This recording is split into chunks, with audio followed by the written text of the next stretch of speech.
Hi guys, it is Mrs. Cross here, And Mr. Bima. and we today are talking about pitches. As you know, pitches are going up and down in the air when we're singing them, like C, D, E, F, G.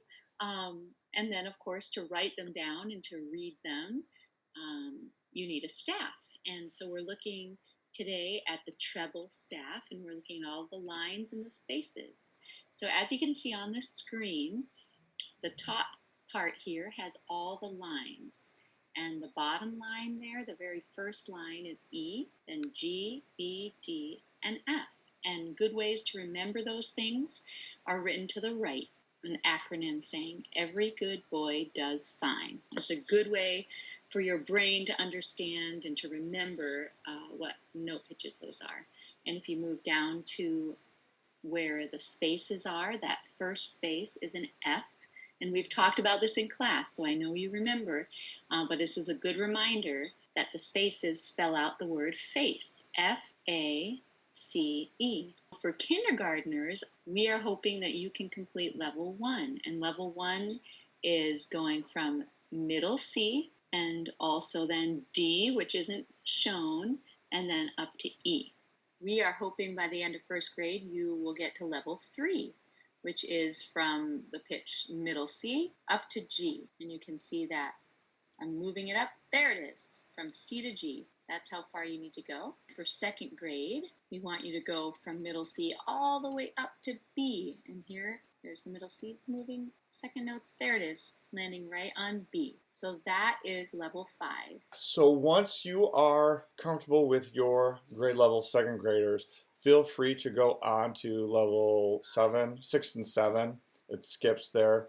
Level 6 is C to C. Level 7 adds the D. Level 8 will add 2 notes, so it's a little bit tricky. You'll add the E and the F. And then the 5th graders are expected, if I slide this up, 5th graders are expected to go all the way to this high A. And a great way to remember, I like to use home bases in my teaching. So let me quick find the sheet that I like to use.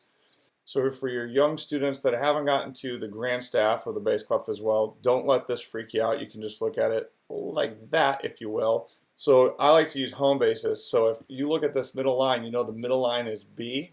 And let's say you have a note right here. Well, that's, if you know your alphabet, B, C, D, E.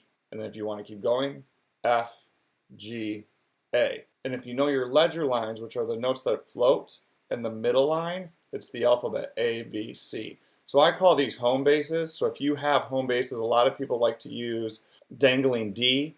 I'll come over here to the side and show you dangling D. So if you know that that's dangling D, you can work your way up and down if you know your alphabet A to G. So I like to use, for the grand staff, if you use all ledger lines and middle lines, you have the alphabet A, B, C, D, E. I don't have a cool acronym for that because it's the alphabet. It's cool enough on its own. Yeah, it's simple enough. And don't forget, you still have the lessons within Tenuto, and the previous tutorial to this teaches you how to properly use Tenuto if you've forgotten or if you want to help your child do so. So there you have it with your lesson on Note ID. We are expecting you to complete some Note ID. Some of you have already met your level, but it doesn't hurt to keep going because you still have quite a few weeks. And if you ever need help, we are always here for you. You can see the email addresses at the bottom, and we can FaceTime and call and do Zoom sessions. Thank you, Mr. Bima. This has been such a good time to talk about music again and get us excited for learning more about music. And I'm excited to see and hear from you guys how it's going at home and how your brains are just exploding with new knowledge.